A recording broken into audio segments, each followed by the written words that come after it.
What's up? Hey y'all. How is it going? Hey Kawan. Oh, there we go, live chat. How is everybody doing? Sorry if my voice is a little bit hoarse. Me and the band had jam earlier.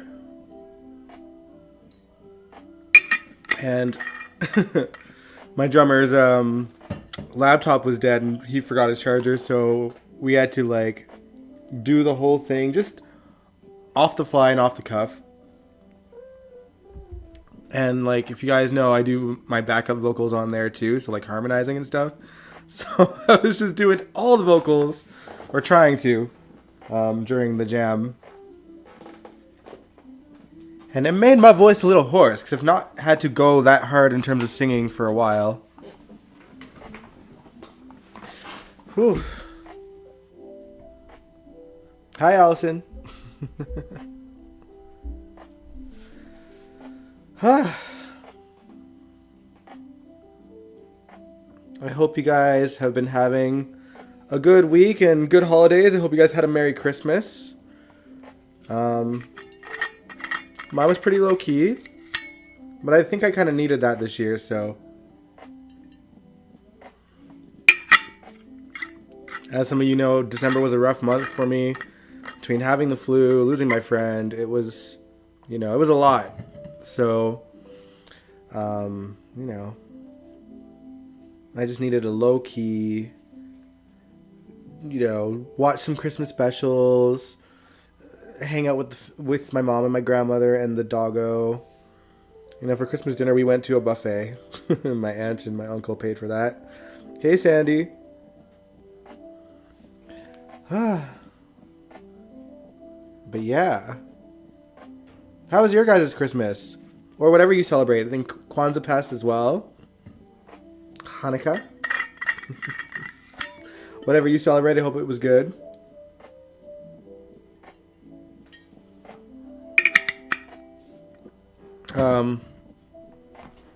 Yeah. But what's up, everybody? Welcome to the General Hospital After Show. I am your host, Dion Gabriel, and despite the short week, there's surprisingly a lot to talk about, so we'll get into all of it. Returning characters, a recast, reunions, and also what I'd love to see for General Hospital in 2025.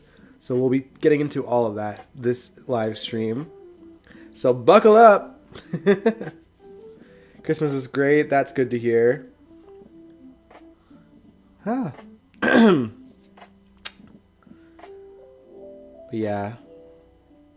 Holidays are always special, and even when if you're having like a rough end to the year, sometimes all it takes is just some Christmas lights and some Christmas specials and just being with people you love, and sometimes that's all you need, We didn't go hard on the presents this year, and we just kind of chilled out. Yeah. And it was Christmas in Port Charles too, but not everything was merry. Let's get into the Willow stuff.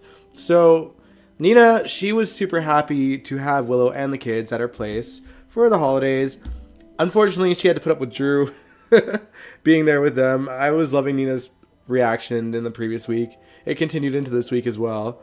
But surprisingly, the person that was least happy about Willow being there for the holidays was Lucas, who showed up and ripped Willow a new one for sleeping with her uncle's husband. Or no, her husband's uncle. Sorry, y'all, I'm tired. And for keeping the kids away from Michael during the holidays. She did reassure Lucas that they were going to be spending Christmas Day with Michael all together. But that just wasn't cutting it for Lucas. He even compared Willow to Nell, which was Willow's final straw. And basically she told him to get out. Drew, of course, comforted her. I can't believe the writers are really trying to sell Willow and Drew as a real couple at this point. I need the truth about Drew sleeping with Nina to come out, because it's just, I'm over Drew. I feel like a lot of people are over Drew. The Quartermains certainly are too. But I am too, man. I miss when I liked Drew, and the last time I liked... Well, it's not that I never liked Drew under Cameron, but Billy Miller just played him so much better, and with a lot more sort of... what's the word I'm looking for?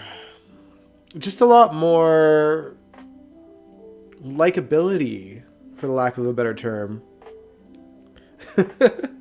Sandy says, I'm sending Willow to Oz to get a brain. She needs one. Girl needs one. She's lost it.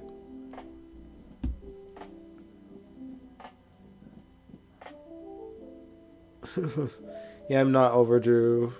I just think it's a campaign against, because Drew did nothing wrong but sleep. He just seems slimy to me, in my opinion. And it's more than the Willow stuff. Like, just how he was willing to screw over, Curtis, who was arguably his best friend from his job. Yeah, Allison, you said I haven't liked Drew since Billy Miller. Yeah, like, Drew was just more likable under him, and obviously he can't be here to do the role anymore, which is a shame. May he rest in peace, but yeah, Drew was just a lot more likable back then. Truly. And great chemistry with Kelly Monaco as well.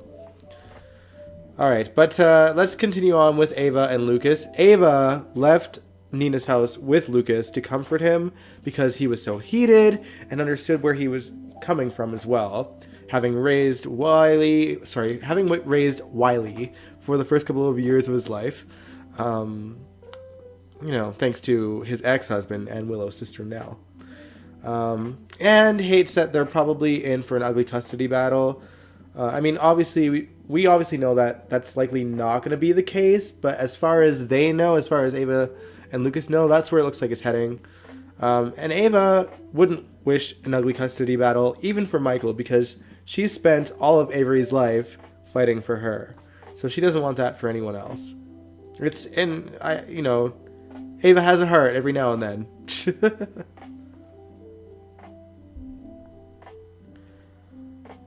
Oh, man. Kaiwan, you said, you know what I'm saying. I said this, and I think Nina's been saying this before.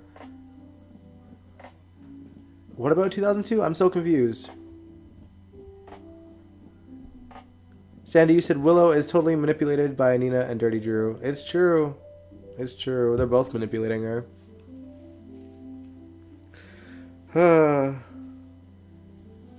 Kaiwan, you said you think Lucas doesn't have any rights to tell Willow what to do? I mean, sure, he doesn't. But he does have the right to his opinion. And his opinion is that she's being a shitty mom by keeping, her kids away from Michael on Christmas Eve. And she's allowed to say her opinion. Free country, right? Or Lucas is, sorry. and Willow's free to clap back, but, he does care about Wiley, so he has the right to be concerned. But on another note, though, I really like that they're focusing on building a relationship between Ava and Lucas. It's not something they really leaned into the last time Lucas was living in town.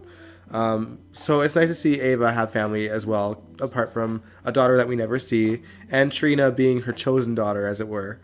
But yeah, it's I think I'm liking that they're building this Jerome connection between them, since we don't have Julian anymore. I don't hate that we don't have Julian. And I like having Ava have someone else in her corner. I know their relationship isn't like completely perfect. He does hold her accountable for her previous actions, which is more than fair of him to do. But I like that he's being fair and treating her like she's his aunt and trying to build that sort of repertoire with her.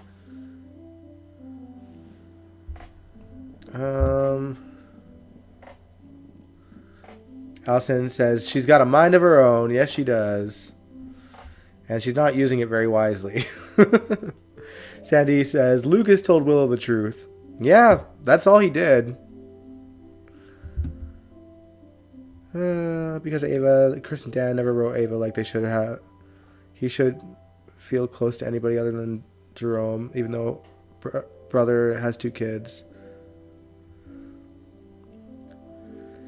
Yeah, I don't know. I mean, I've enjoyed listen, I enjoyed Ava under Chris and Dan, to be honest. I think that they did a great job at like, sort of building a sort of humanity to her. That was needed, honestly. But it was Patrick and Elizabeth's writing that sent her AWOL. In my opinion. Alright, now let's quickly talk about Rick and Alexis, because if you guys were here last week, you knew I was excited to see those two try to get along for the holidays. And I was not disappointed. They had to try to decorate the tree together in the house while trying not to kill each other. And I was reminded why Rick and Alexis were such a fun couple to watch in the mid 2000s. Rick Harris and Nancy Lee Grahn, they play so well off of each other, and they're both really good at comedy, and they really got that part of themselves to shine in these scenes. Their banter was always hilarious back then too, and they still got it. Rick even tried to dangle some mistletoe above her as well, and she just threw it down and gave him a dirty look. It was funny. I liked those scenes. And needless to say, they survived, and Molly was grateful to have both of her parents home for the holidays together and spending it as a family together. Her sister Christina spent the holidays with her father. They were at Carly's house for a while, along with Jocelyn, Michael, Jack, Jason, and Danny, and the kids that we never seen on screen during the holidays, but they were there apparently, putting stickers on people's faces in a bedroom upstairs. But yeah, so, you know, after Sunny and Christina left Carly's house, they proceeded to Rice Plaza for the Christmas tree lighting and had a sweet moment reminiscing on Christmas memories we never did see, because Rice Plaza only started being shown a few years ago. I do love that set though. It's nice and big, and for, you know, today's soap budget standards, it's a pretty decently sized set. Sandy said Rick and Alexis were hilarious. Seemed like Rick will date Alexis again. I don't know. I mean, I think there's a hate-love thing there, and, you know, Alexis does always go for the men that are bad for her. But Rick's still pining after Elizabeth, and then there's the Ava factor as well. So, I don't know. Do you guys want to see Rick and Alexis reunite, or do you want Rick and Ava to get a shot? Let me know in the chat, guys. There's more closeness between them even when they're fighting.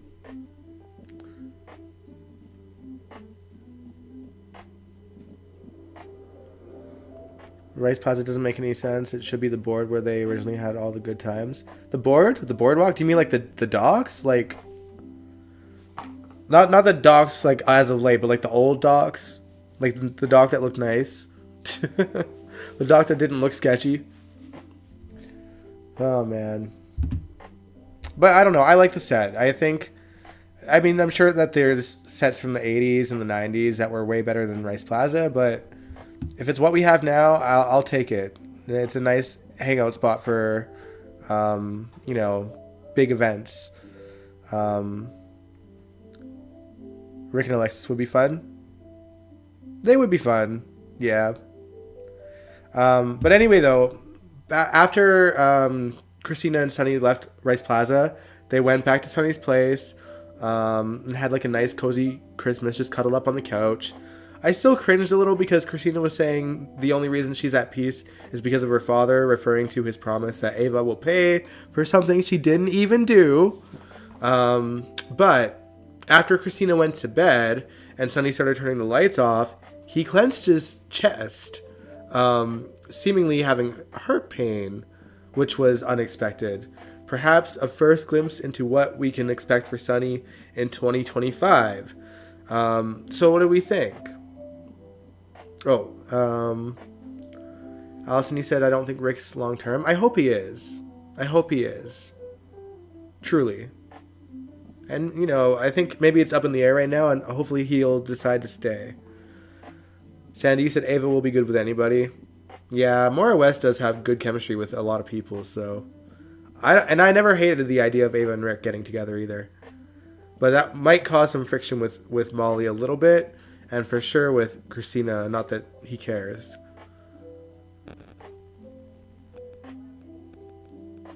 I like to say because Sunny has no heart. Finally someone understands. Oh, man. I suppose it's going to be all right with Maurice Benard.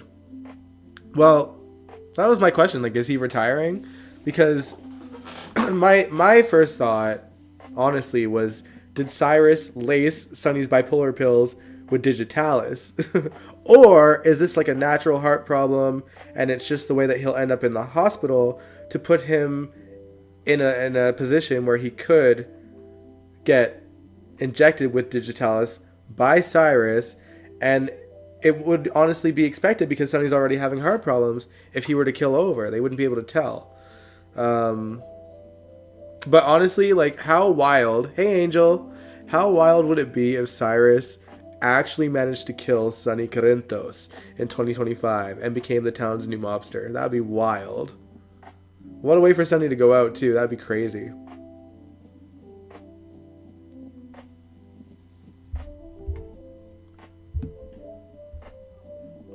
Kaimani said, no, I think they're going to do a Victor thing with him, make him a regular businessman besides mafia businessman.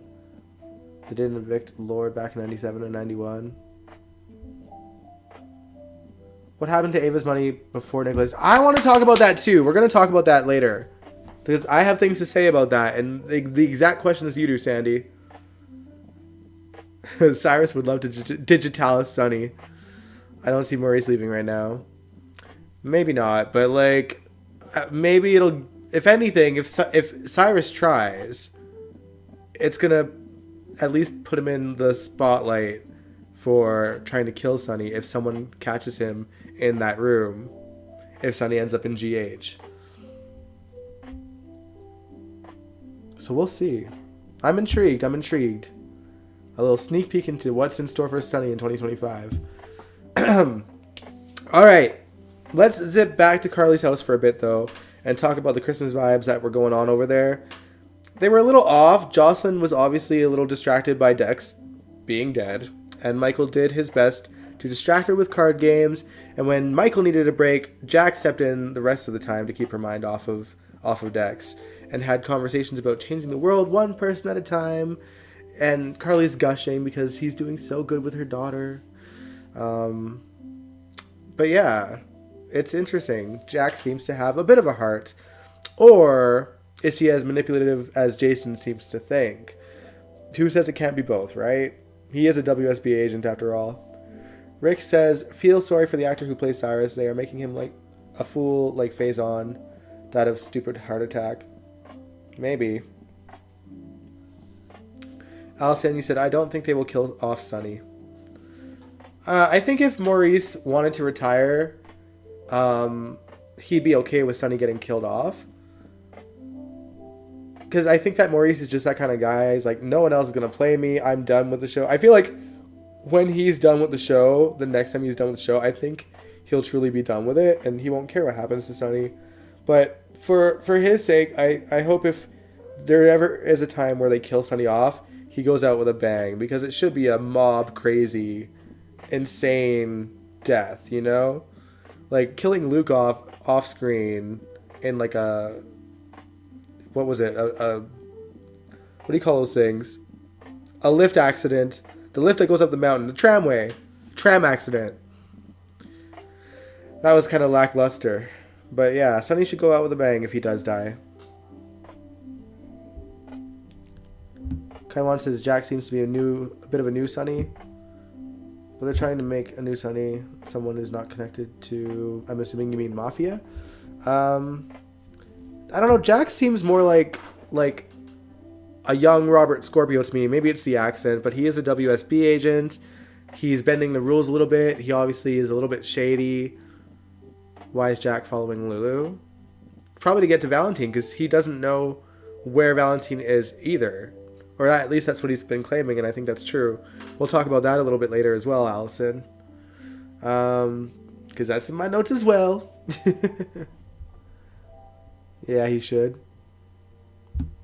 All right. Now, Jason and Danny at Carly's house, they had a heart-to-heart about Sam and even wished her Merry Christmas looking up at the stars. Michael and Jason also had a conversation, and he told Jason that he slept with Sasha. And speaking of Sasha, she was enjoying her first Christmas with the Scorpios at Maxie's place, but Anna's surprise guest was extra interested in her, that surprise guest being Emma Drake, who looked very different. Now, Maxie's doorstep was not the first we seen of Emma. She was at Rice Plaza stealing a guy's wallet, only at the time we didn't know who she was yet. She tried to pass the wallet off to Gio, who was wandering aimlessly there for whatever reason, without his violin for a change, by the way. And he called her out on it, but she claimed it was because this guy stole from one of the vendor booths in Rice Plaza, and she only intended giving the money from the wallet to the vendor, the vendor's fair share. We see her take the money out and give the wallet to security, but we never actually see her give the money to the vendor, though. So I guess it's left up to our interpretation, unless I missed something. Emma and Gio. I am not a fan. I'm just gonna start right there. I'm not a fan. I have a rant in a moment, but we'll talk a little bit more about the rest of Emma's sort of scenes this week. So later at Maxie's, Emma announces that she's actually here to stay in town indefinitely, and that she's transferred to PCU and will be moving into dorm rooms in 3 weeks. And she's crashing with Anna for the time being. And while everyone had questions for Emma, including why Robin didn't mention any of that to them, Emma stayed laser focused on getting to know her new Aunt Sasha, bringing up how Cody and her dated, working at the Quartermains, calling Robert rude for ditching her for Holly. It was kind of funny, but really awkward, obviously. The next day, we see Emma tiptoeing into Anna's apartment bright and early in the morning, but Anna, being a super spy, already had Emma's number, and she knew she was out all night, and figured out that she was expelled from her last university in Berkeley for throwing a party that led to damaged properties in the school. And, of course, Anna told Robin and Patrick, too, and they're very furious with Emma. So, basically, Anna lays out some ground rules, and, including no dorm, she'll be living with Anna, and Emma's not too happy and felt like a prisoner. Anna reassures her that she's not and lets her go out to get a coffee at Bobby's, where she runs into Jocelyn. And it turns out Jocelyn and Emma absolutely despise each other. So I guess their childhood triangle with Cameron is still something they're still mad about after all this time, I guess, even though they were practically toddlers when it was going down. We also learned that Emma and Cameron are still in touch, and that she was actually the one to introduce Cameron to his girlfriend Gretchen. Now, I guess it makes sense for Carly and Robin's daughters to hate each other, much like their mothers hated each other. So I guess that legacy continues, and that's a cool, sort of unique way to kind of bring that rivalry on. But yeah, she has a very new personality, and it's kind of out of nowhere, it feels. I mean, she had to have a rebellious phase at some point, but I don't know. I don't think that we fully know what Emma is up to. Emma's lying a lot, and so she had some kind of excuse for being out as late as she was, like getting an actual place for herself, signing a lease, all this stuff. But yeah, she's lying a lot, guys. I don't know how I feel about it. Angel says, I like Emma's adult personality. We need someone that can go toe-to-toe with Jocelyn. She will be company for Anna. Maybe she will give Jason a break. Maybe.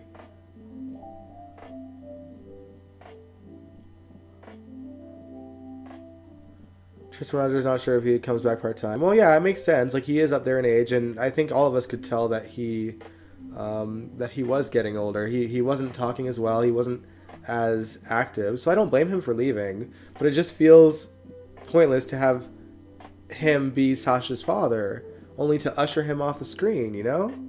It seems ridiculous. But going back on Emma, I obviously have thoughts about there being a recast. Like, I kind of hate that she's been recast, because we were lucky enough to see Kimberly McCullough, who played her mother Robin since she was 7 years old, you know, grow up on the show. And Brooklyn, who played Emma, was just as adorable as Kimberly was at that age, and was an impressive actress as well. So I was kind of hoping that we'd get to see Emma grow up. I know that the actress Brooklyn, she's now studying to become a nurse, inspired by GH, and that's totally fair. And listen, I you know me, I'm always going to give the recast a chance. I'm not going to let how I feel about them recasting the character dictate how I feel about the character going forward at all. I think that she did a great job, and she's definitely captivating, and plays her pretty cool. Obviously, they're changing Emma's character. I don't know. My thing, aside from the recast, is they had her first scenes with Gio. Like, it just feels like, I don't know. It just doesn't give me much hope for what their game plans are for this character. Because to me, Gio just seems like he's like the golden boy for whatever reason on the show, that the showrunners really want to make work, despite the audience not really caring about him at all. Like, like he's just kind of around, you know? He's like unnecessarily around all the time. They prop him into scenes that don't make sense that he's in. Like, he was sharing scenes with Lulu out of nowhere randomly when they weren't necessary. Like when Lulu first came back, and just, I don't know. It's annoying me. Like, all he does is play violin and share scenes with random characters, and they have him really get along with Trina, but we know that the goal for Trina clearly is putting her with Kai. So we already know that's going nowhere. So insert Emma to give Gio a love interest. Like, that's what it feels like. Like, they didn't need to bring Emma back. You know?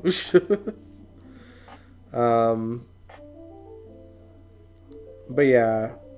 And it'll give Gio someone else to share scenes with. Like, I feel like that's the only reason why they brought her back. And at this point, we already know that the plan, and like, this is obviously our best guess, but I think it's pretty clear that Gio is going to end up being Brooklyn and Dante's son, which is another story that the audience isn't really receptive to, because it's frustrating. It's counteractive to what we've seen on screen over the years. Brooklyn, even back in the Dante, Lulu, Brooklyn sort of story, always thought of Dante as like a brother and never was attracted to him. And now they're writing that she had this big crush on him in summer camp, and that they likely slept together. But it's just like,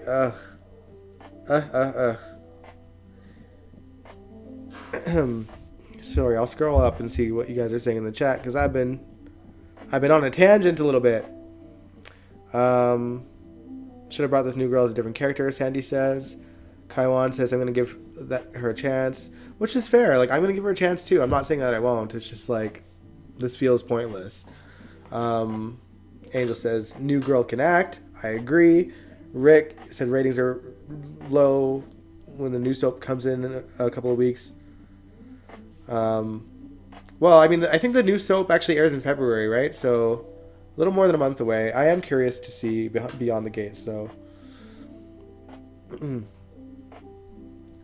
My problem with Gio is he has no real... do you mean layers? He's just an average white guy. You know what I mean? Like, yeah, there's nothing to him. There's no personality. He's the violinist. And, like, honestly, I won't front. He's not a great actor. Like, just saying. And that's totally fair to say, I feel, because he's not an actor. He's a violinist, and this is his first acting gig, and it seems like it was random to even give him one. And for, I'm wondering, like, what connections does he have to, like, just have him be on there?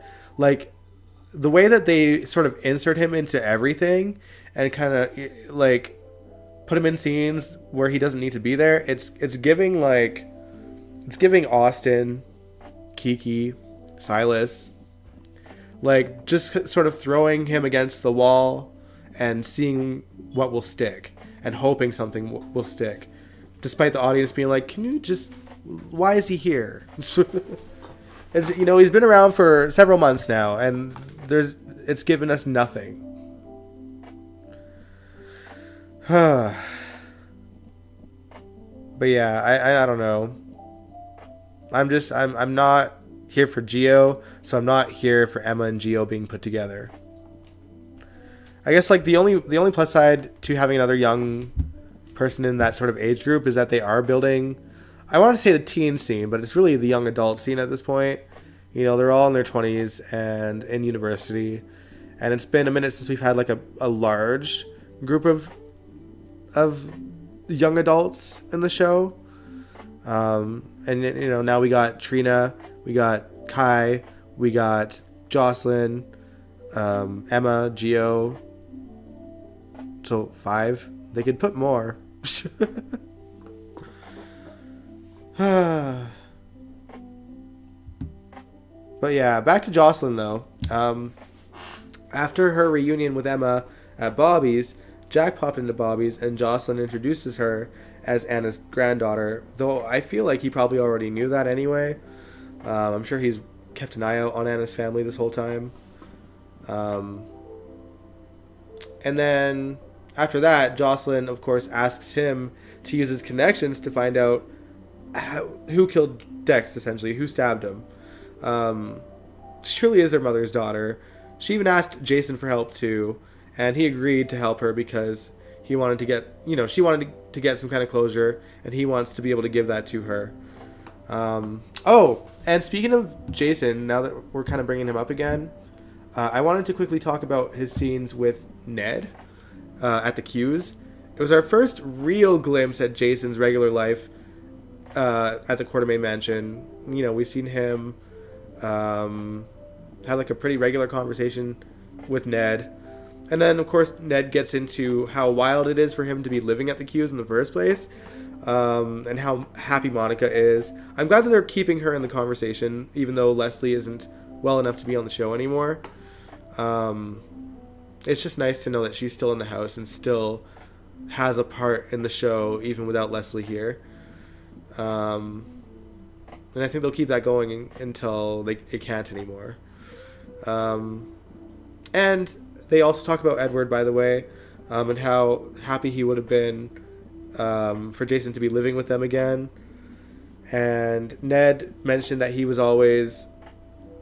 he could never see why Edward held on to hope and why he liked Jason so much, but now apparently Ned sees it, which is nice. You know, it was a wholesome conversation between the two of them, one that I didn't expect, honestly.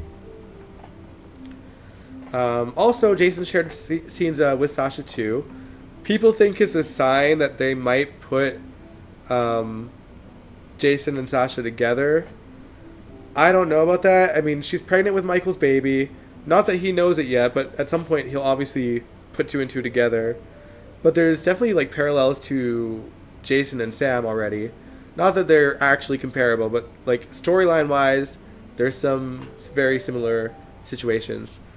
But yeah, it's just interesting because we know Michael's not going to be in the picture. In fact, I have a feeling that he might leave the canvas without knowing he's even going to become a father again. And obviously Jason's going to end up putting 2 and 2 together, like I said, that she's carrying Michael's baby. And Jason claiming he's a father isn't something he hasn't done before. And I'm not even talking about Jason and Sam. I'm talking about Carly and Jason, when he pretended to be Michael's father. So it's in his wheelhouse for sure. We'll see where that goes. Gio's pointless. You said, Allison. Sandy, GH is turning the show into GH the musical. Or Gio is. Blame Frank Valentini. tells the writers what he wants on the show. Kai Wan says, even though it doesn't make any sense writing-wise, why two dark-haired Italian people have a baby with blonde hair? That doesn't look Italian at all. I don't know. Angel, you said, I think too many people were hoping... Wait, is Gio even blonde? What? I thought he... Am I imagining that he has dark hair? Angel said, I think too many people were hoping she would have Emily's personality. College changes people. Emma's a young adult. Let her be wild. I'm okay with her being wild. I just wanted to see... Like, it's hard to see... It's hard to, I don't know, bring a character back and we don't really see what led to the personality switch. Like, it sucks when it's an off-screen personality switch. And because, you know, last time we seen her, she was still Emma. Now, all of a sudden, she's this little rebel, and we don't really know what's going on. I need the backstory. I need context. But also, it's, like, totally believable that Emma would throw a party and then it got out of hand. Like, she, you know, that she just planned to have, like, a few friends together and then it got out of hand. People got word, and things happened that were out of her control. And she got expelled for it because it was her party. I don't know. I'd like to think that there's still a lot of good in Emma, despite the personality changes. Just because of who her parents are and who Anna, you know, her parents and her grandparents, who they are.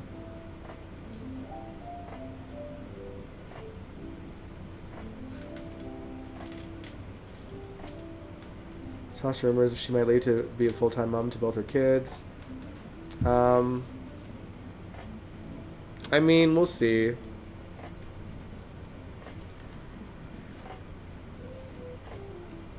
Allison says probably Michael leaves soon. We know he's leaving soon. Like, I don't think we'll see him much longer. I think he'll be gone before the end of January, to be honest. Lulu had dark hair. Yeah, and then they changed it to bleach blonde. It's true.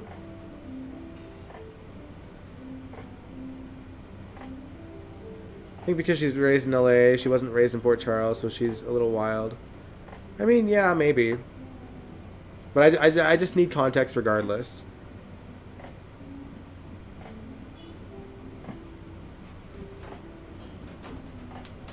Two dark people can have a blonde hair if they have recessive traits for blonde hair. This is true. Alison said, I just don't like Emma's attitude towards her family. I mean, she did get mouthy with Anna, and got a little bit...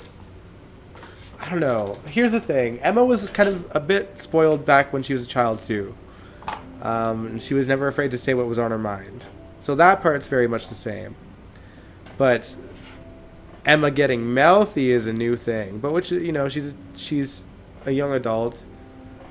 It just feels like we're getting the Emma that we should have got when Emma was 16, but obviously her parents weren't on the show anymore. Yeah,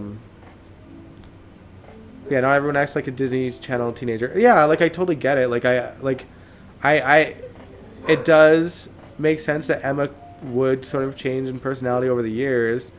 It's just like, show us the math. Show us how they got there. That's all I'm saying. That's all I'm saying. I'm not judging the personality switch. I just want more context to it. That's all. All right. Let's talk about Brooklyn and Chase. They are still trying to get pregnant, and she ends up late on her period, but when she takes a pregnancy test, it shows up negative, and she fears that there may be an underlying reason for it. So that's likely what will be a part of their story in the new year. Maybe she'll want to track down her long-lost kid, and that's what will lead to the reveal that her son is actually Gio. Because I truly think that she does not know that Gio is her son. And I know we're all guessing that, but clearly that's got to be the case, right? Like, what other reason is he here for, if not that? And we know that Brooklyn definitely had a child, just because of the longing looks she gives every time someone mentions it. Including Lois's looks, too, whenever someone else mentions that they'll be having their first grandchild. But But yeah, I do feel like Lois probably knows that Gio is Brooklyn's son, though. And it'll prove that Lois can keep a secret after all, because there was a lot of months where everyone's like, no, like, Lois, you can't keep a secret to save your life. And clearly she can. And, like, I don't hate the drama of that. Like, it's a pretty decent drama for the Quartermain family and the Cirillos. But it's like, I don't know. Allison, you said she has to know she has a kid. Yeah, like, she definitely knows she has a kid. I just don't think that she knows that Gio is her kid. That's all. She definitely knows she has a kid. It's obvious. But I don't think that she knows that it's Gio. Because we're not seeing her give longing looks to him. We're just seeing her give longing looks every time the fact that a first child wording is mentioned. They changed the storyline on Gio finding his father. Yeah, seems that way. But, I mean, there were so many writer swaps out during that time, too. It's like, who can keep up at this point? Brooklyn says, hi, Dion. I was wondering if Michael will leave with Sasha when he said he wants to see her. Oh, I don't know. I mean, I guess we'll find out. I don't think Michael's going to go out quietly, and I don't think that they're going to leave town together. And that he's just going to abandon his own kids, his other kids. But we'll see. Time will tell. And, you know, you guys know I don't read spoilers, so if it has been announced, do not tell me. I'd like to be surprised still. Only spoilers I ever read are casting news, and I didn't even see that Emma had been recasted until she appeared on the show, so maybe that was purposely hidden.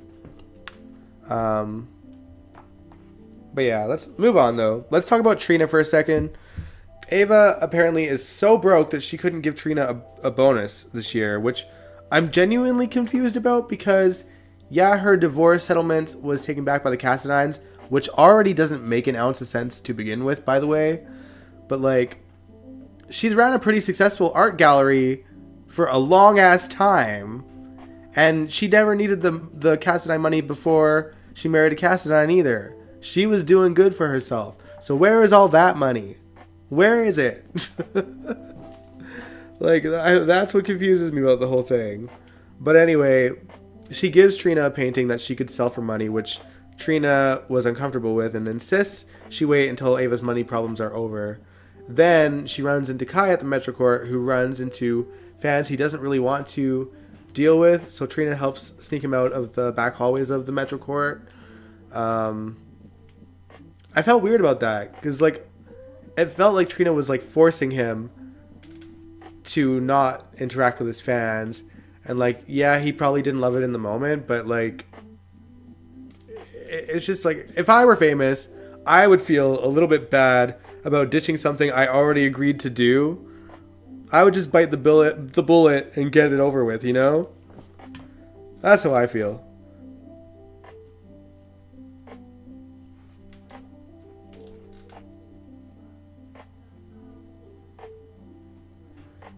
Allison said that's why I thought he might go to jail, otherwise he's abandoning his kids. Yeah, like, I can see Drew sort of, I don't know, turning Michael into the SEC for buying stocks that appeared to be tanking, meaning that he knew something that no one else knew, which is insider trading again, is it not? Like, am I crazy? Is that not what it is? Isn't that what Carly did? Invested in stocks for Aurora?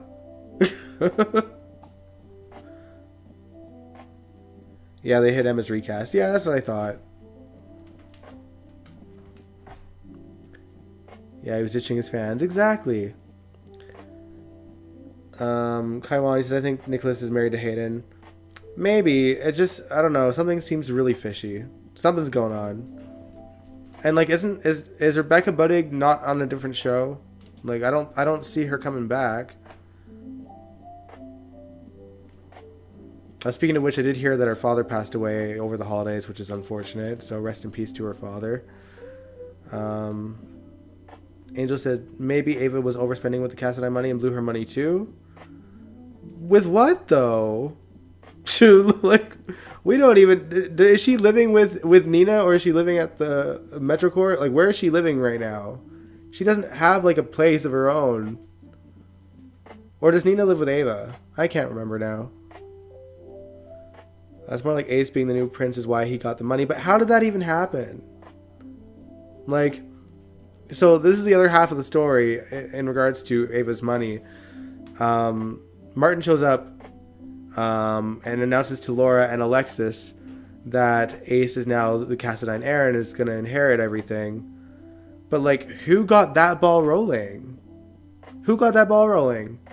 Nicholas is in jail. I don't think he's focused on that right now. And I don't think that he would do it without giving Laura the heads up either. It's just confusing. Like, well, who's moving around? Who's doing all the Cassadine bidding right now? That's what I want to know. Who's got access to all the Cassadine funds? Like, Valentin seems too busy to do all that.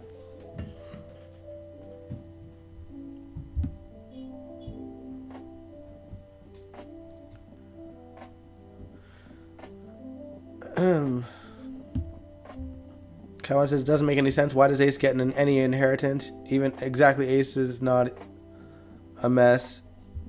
Even a legitimate Cassadine, he's a bastard. I mean, you're not wrong. Yeah, there's just a lot of holes in this story. Brooklyn, you said I only mentioned that comment because Sasha told Maxie that she's looking for a place out of town. Yeah, so Maxie and Sasha did share scenes where she said she's leaving town, but I think it's just sort of a bullet point to, you know, usher her back in the scenes with Michael because he wants to meet up with her. And that'll make her change her mind. Because I don't think Sasha's going anywhere.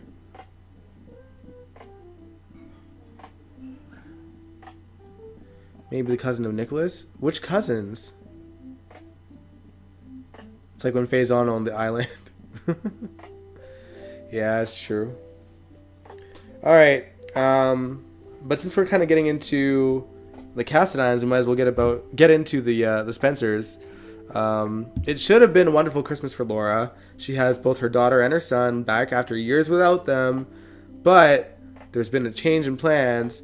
Charlotte reached out to Rocco, who took a picture of Lulu to let her know that she was out of her coma, and Charlotte wanted to talk to Lulu, who was shocked to hear her voice, and asked her where she was. She told her and wanted to see her, but told her to come alone.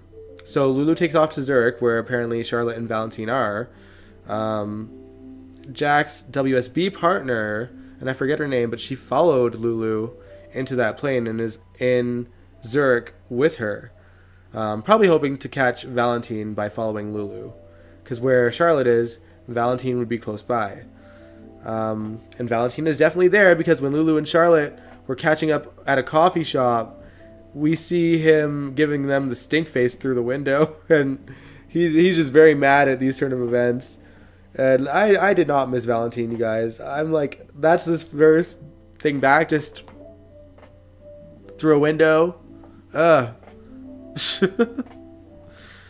Also, Lulu put a tracker into Charlotte's bag. At least I'm pretty sure it was a tracker when Charlotte wasn't looking. So probably just so that she'll know where Charlotte is at all times. She can track her if anything goes down with Valentin. Meanwhile, the son that actually does want to be with Lulu is just by himself. Listen, like, Lulu tried to invite Charlotte to come back to Port Charles with them, and Charlotte's like, I can't leave my papa. My papa needs me. And, like, let's be honest. Like, Charlotte's always preferred Valentin to Lulu. She loves Lulu, but her father is her number one. And she's going to choose him every time. And Lulu needs to accept that, because she's been, second banana to Charlotte since she discovered Charlotte's existence. So, I don't know. And then the one son that actually wants her there, he's just left in the cold dust. And, like, it would be bad enough if it was just Lulu that he didn't get to spend time with. But when when Rocco told Laura and Dante where Lulu was, Dante left too. So he's without both of his parents on Christmas Day. That is insane. Poor kid. Poor kid. Like, I don't know. Like, listen, basically, before Lulu had left, she had visited Tracy, and Tracy made her promise that she wouldn't forget about Rocco, and she dropped him like a hot potato. So, it is insane.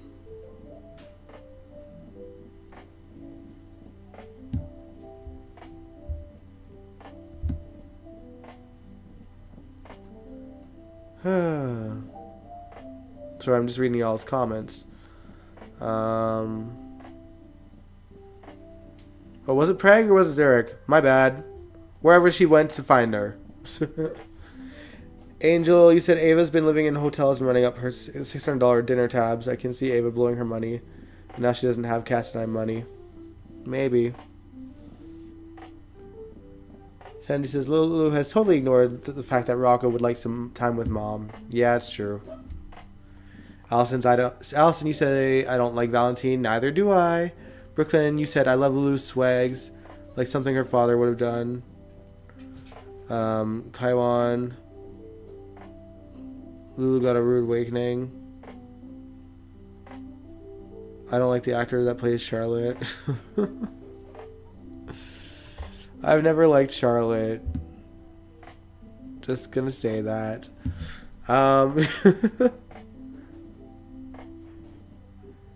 Lynn Herring is not coming back after her husband died, so deception is Tracy's company for good.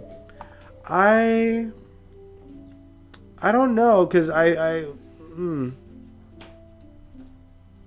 know. I've seen blurbs about Lucy having some scenes soon, but granted, that they could have shot them before Lynn's husband died too. So I don't know. We'll see.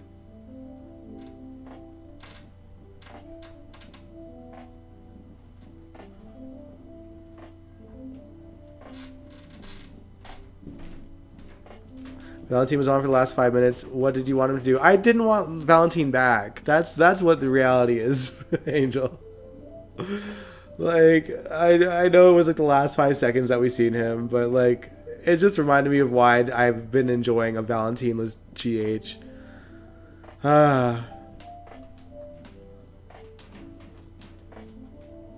Charlotte was always a brat. Charlotte was always a demon child. I have been calling her a demon child since before GHMV was a live stream, okay? Back when I was recording it and putting it out, and it was a 10-minute video, I was calling her a demon child. And she kept being a demon child. The way that she was going after Anna, like, what was it, a year or two ago? Insane. Lulu should be lucky Charlotte wanted to see her. Yeah, at this point. Like, it's always been, it was kind of laughable to see, like, Charlotte at Lulu's bedside that 1 or 2 times that we got to see her before Valentin went on the run.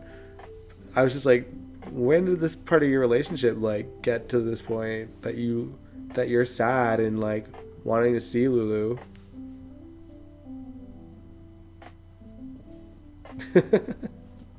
Allison says, so did my mom. Yep.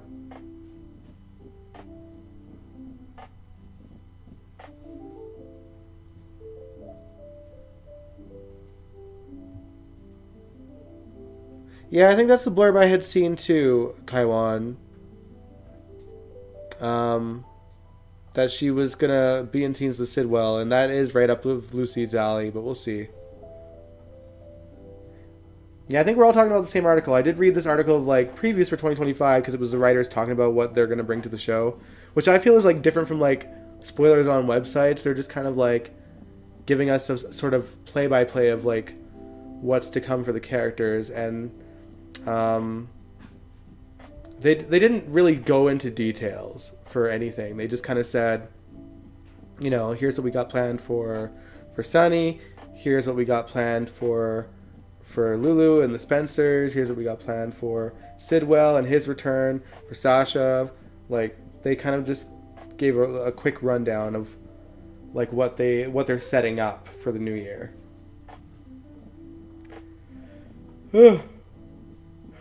But honestly, my curious question about the Sidwell thing is, like, how is Sidwell going to stay in town and, like, be a part of Deception when he's, like, the most wanted guy in the in the country from the WSB who's looking for him? So we'll get some kind of ridiculous rewrite for that, I'm sure. But yeah, and also I'm not even really Sidwell's so laughable and ridiculous to me that like if they're trying to make this villain like a kick-ass villain, I'd rather see Cyrus like be more of a mainstream villain than like sneaking around and killing people for sport. But it is what it is. But yeah. Now, what are your guys' hopes for GH in 2025? Like, what do you guys want to see on the show? Let's put aside that one article I think we've all read, and like, what do you want to see happen for your favorite characters, and or what you want to see more of on the show? What do you think is working from what's happened for the show over the last little while? Like, personally, I would like to see more Trina and Kai. I like their chemistry. I want to see them build their relationship. They're around, but they're not really focused on that much. And I want to see a little bit more focus. I also want to see more Spencer family togetherness. I want Lulu to get a grip and come back to town and just be a parent to the kid that wants to have her around in Port Charles with her family. Allison, you said I like Lucky and Liz. I do too. I'm enjoying their sort of rekindling of the friendship and likely something more. And then just in general, I'd like to see more family and heartfelt scenes on the show, and an equal dose of action and suspense. And in a perfect world, a much better budget for the show, because damn, budget is certainly probably spilling into why we're getting such lackluster stories. But most importantly, I want to see better writing, because despite all these great actors returning to the show, the writing has been absolute garbage this whole year. And yeah, there were some factors with that. We had 3 different writers swaps in this one year. But, I had hope when Elizabeth Corte got to take the lead in writing, even though it's with Chris Van Etten, who was originally let go and then brought back once Patrick Mulcahy was fired. But their writing has been pretty bad up until now too, and that disappointed me because I had hopes. I just maybe, it was just, I'm trying to have hope in the sense that like they had a lot to contend with, dealing with 2 other writing teams, sort of messed and figuring out what to keep from that, what to toss out, how to end things, all this other stuff. But I need a better year for GH, because this year was awful. Like 2024 definitely was one of the worst years in terms of the writing for the show. And it showed. They couldn't even keep Patrick Mulcahy on because it was so bad. But whatever, we'll see. What are you guys saying in the chat?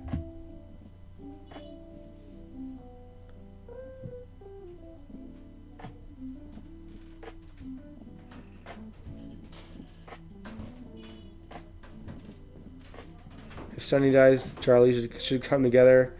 I don't know about that. Angeli said my hopes are low. Kaiwan, you can pass on Liz and Lucky. Give Finn back. That's what you want for 2025. Allison, you said, yeah, Lulu needs to go home and bond with her family at home. Angel, you said, I wish they were recasting Michael. So do I. Like, having him leave in this big storyline is wild. Allison says, kill Valentin, Sidwell, and Cyrus. Sandy, for 2025, I want the Drew and Willow story gone. Me too, girl. Preach. Give me Isaiah and Jordan. Yes, I want Jordan and Isaiah. I want their love story. Get rid of Frank Valentini and the writers. Yeah, I'm starting to think that Frank Valentini is past his prime and that he's probably a big factor into why things aren't changing for the better. Like, yeah, the writers hold responsibility too, but he's the one running the show. Like, something's got to give. Truly.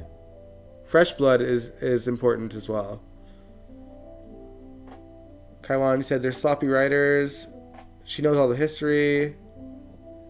Isn't like she's on the history. Doesn't really know how to write a real story.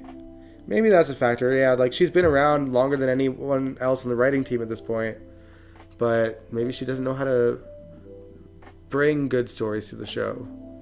Maybe she's just a good script writer.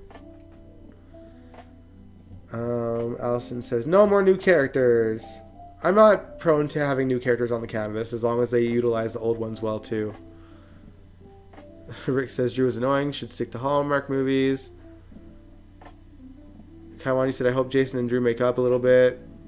You and Susan Moore, Kaiwan, fetch. Listen, Susan Moore to you is like fetch to Mean Girls. You want it to happen, it's not going to happen. No one cares about Susan Moore but you. I've never heard a fan be like, oh, I miss her. Except for you. Angel said, I wish Twitter people would stop wishing Christina would be in the mob. She would suck just like Dex. True. Sandy agrees with Allison on no more new characters. If Sonny gets a heart attack, maybe he can open businesses. He's already got one legitimate one, right? The coffee stuff. Kaiwan says, I hope that Nina gets revenge on Carly.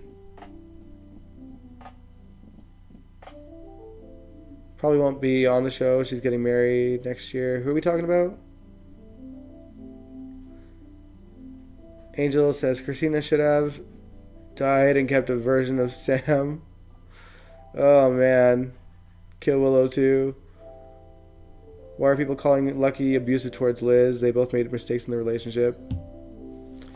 I think they're just always referring to that verbal beatdown that he gave her when he was drunk. But, like, you know, the man's an addict. He was acting on his addiction. And, yeah, sadly, people say some abusive things when they are fighting addiction. But he seems to have a handle on it, I think. I hope. We'll see. Time will tell. Oh, the actress playing Christina is getting married. Oh, interesting. I mean, marriage isn't going to necessarily stop her from acting, though. Rick says Lucky is annoying. Angel says Willow needs to get what's coming to her. She needs therapy to undo that cult brainwashing, and she's annoying like her crazy sister. Kawan says, I like the character more because that was the first time I really watched the show on YouTube in 2006. Hope that Vincent is a new actress or actor.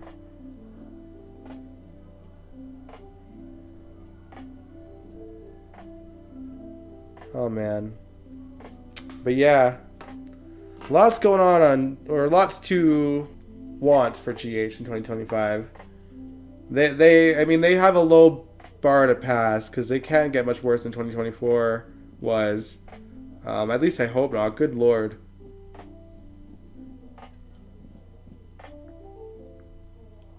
Sandy says, make Christina tell the truth about Ava. That part.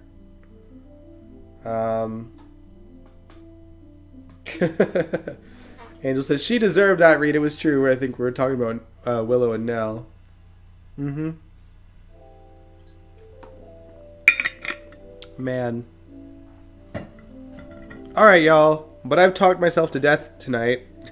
My voice is sore. Not from a cold this time. Just from practicing my music earlier with the band. So I'm going to give my voice a rest and give you guys a rest.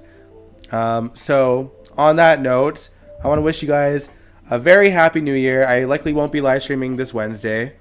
Just because that's New Year's Day is like my reset button where I just kind of like, I have the day off.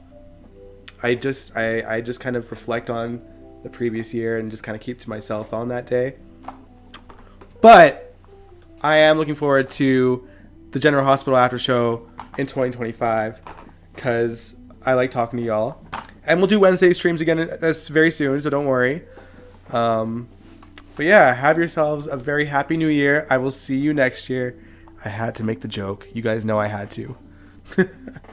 And on that note, if you liked this live stream, give it a big old thumbs up. Subscribe if you want to.